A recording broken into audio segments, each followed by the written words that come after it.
So mga brother, gusto ko lang i-flex itong binili ko. Ito, yan. Nakala ko budol lang tong ano na to, nabili ko dito. So ito guys, kinakabit dito sa split type na aircon. Nire-redirect niya yung hangin sa buong kwarto. So papakita ko sa inyo. Closer look tayo guys. So ito na.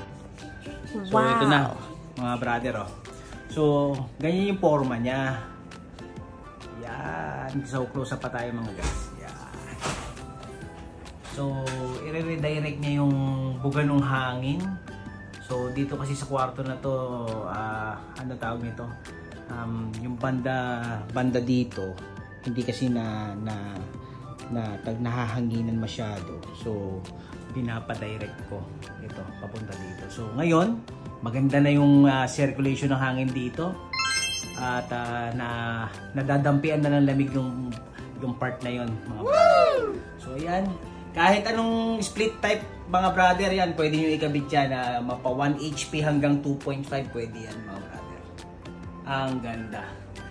Ang ganda pa ng material niyan mga boss. Yan, ang ganda oh. So pwede mong pwede mong ibengkong-bengkongin yan kung saan yung gustong tumama yung hangin. I-check out nyo na yan dyan sa link na nasa screen. Alright. God bless Philippines! Yes!